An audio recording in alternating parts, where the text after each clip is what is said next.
जब कोई आपको धोखा दे तो शांत रहिए। जिनमें आप जवाब नहीं देते उन्हें वक्त अपने आप जवाब देता है। और अगर आपका नसीब अच्छा हुआ तो वक्त दिए गए कठोर जवाब के आप खुद साक्षी भी बनोगे। अगर मनुष्य में नहीं है ये गुण तो हर मामले में हार तय है। असल जिंदगी में मनुष्य को इस प्रवृत्ति वाले कई लोग मिल जाएंगे। खास बात कि धोखा ज्यादातर वही लोग देते हैं जो आपके दिल के बहुत करीब होते हैं। उनसे आपको इस बात की उम्मीद नहीं होती है कि जिंदगी में ये आपका साथ छोड़ेंगे, बल्कि होता इसका उल्टा है। ऐसे लोग आस्तीन का सांप जैसे होते हैं, यानी कि आपके साथ रहेंगे तो सच्चे आपके दोस्त बनकर, मौका पाते ही ये आपको ऐसा धोखा देंगे कि आपको खुद का संभलना मुश्किल हो जाएगा। अगर आपने कर दिया ये काम तो सब अच्छाइयों पर पानी फिर जाएगा एक झटके में। कई बार धोखा खाए हुए व्यक्ति खुद को संभालना इतना मुश्किल हो जाता है कि उसे एक लंबा वक्त लगता है। उस वक्त की मनोदशा बिल्कुल भी ठीक नहीं होती, वे अपने आप में नहीं होता। वक्त भले ही मुश्किल होता है लेकिन समय के साथ उसके सारे घाव भर जाते हैं। कृष्ण जी कहते हैं कि धोखा देने वाले व्यक्ति को उसके करनी का फल जरूर मिलता है। ये फल उसे समय देता है। दुनिया भर की तकलीफ केवल इसलिए सह रहे होते हैं क्योंकि ऐसा जीवन में होता है जिसके होने से हमें सभी कष्ट आसान लगते हैं। एक बाप फटे कपड़े को सिलकर इसलिए पहन रहा होता है क्योंकि उसे अपनी औलाद की खुशी से खुशी मिलती है।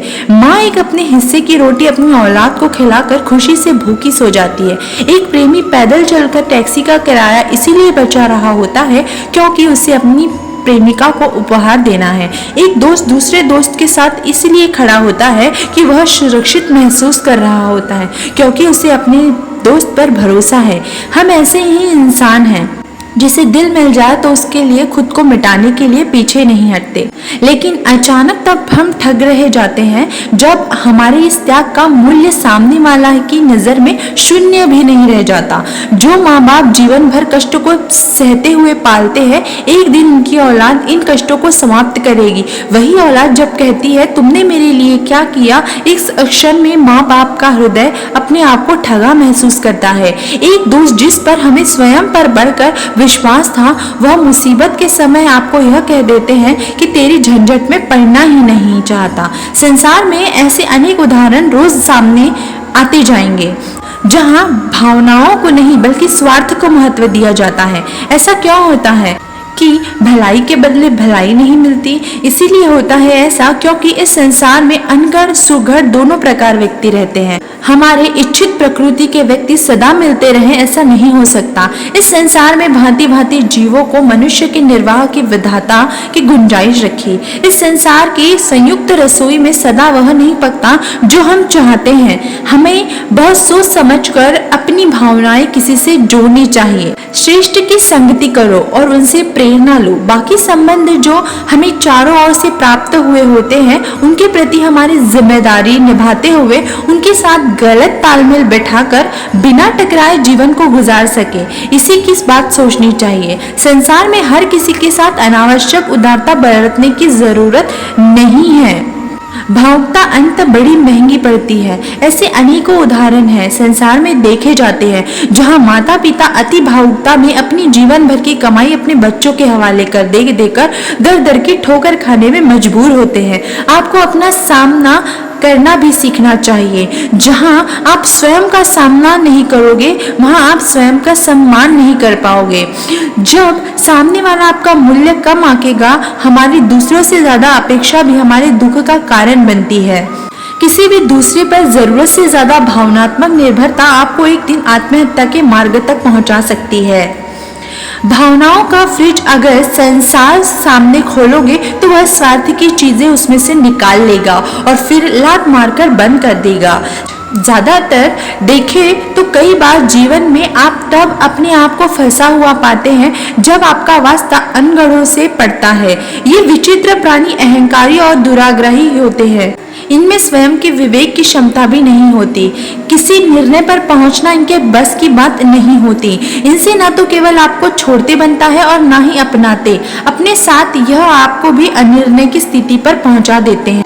ऐसे लोगों के प्रति हमें वैसा ही तरीका अपनाना चाहिए जैसे कि मनोरोगियों के प्रति अपनाया जाता है। न तो क्षमाशील बना जाए, न ही उपचार से विमुख हुआ जाए। ऐसे लोगों से जहां तक संभव हो भावनात्मक संबंध रखने से बचना चाहिए। जो स्वयं अस्थिर, वह एक दिन आपको भी अस्थिर कर देगा। जो जैसा है उसके साथ कुछ हद तक आप वैसे ही बन ही जाओगे। जीवन में जो भी आपको भावनात्मक रूप से अस्थिर करे उसे संभल कर व्यवहार करें। अगर आप भावनात्मक रूप से चोटिल हो जाएं तो पहले बाहरी परिस्थिति को संभालने के पहले अपने भीतर की भावनात्मक स्थिति को संभालें। जो भीतर सुलझ जाएगा वह बाहर एक दिन ज्यादा उलझा नहीं रहेगा।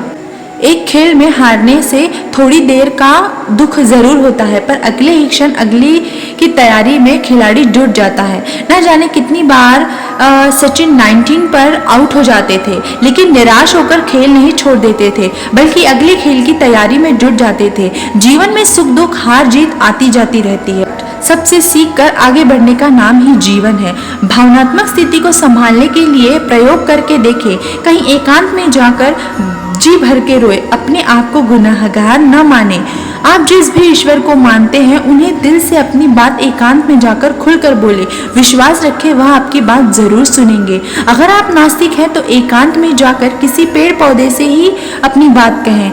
वो भी जाड़ा गर्मी बरसात सहकर खिले हुए खड़े रहते हैं। जो हो गया सो हो गया, लेकिन आगे सब अच्छा होगा और उसे आप ही अच्छा करोगे, ऐसा स्वयं को विश्वास दें।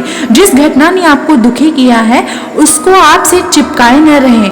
अपनी बीती हुई चीजें को सुधार ले और आगे के लिए निकल जाए। जो हुआ सो हुआ, उसे सीख कर जीवन में आगे बढ़ने का ही नाम जीवन है। इसीलिए अपने जीवन में कभी हार न माने। जो हो रहा है वो किसी न किसी चीज में अच्छे के लिए हो रहा है, ये हमें कुछ समय बाद पता चलेगा। इसीलिए जीवन में कभी हार न माने। जिंदगी एक खेल है, इसी खेल की तरह जियो और अपने आप को मजबूत बनाकर इस जीवन का आनंद लो। सुख दुख आते जाते रहते हैं, इन्हें हमें सीरियस होकर नहीं लेना है। अगर हम सीरियस लेते हैं तो हम दुख के मार्ग पर चल पड़ते हैं और यही हमारे आने वाले भविष्य को कमजोर बना देता है, जिसकी हम कल्पना भी नहीं कर सकते। इसीलिए अपने जीवन में जितना हो सके ऐसे लोगों से, ऐसी चीजों से, ऐसे दुखों से दूर रहो। अपनी बातों को खुलकर रखना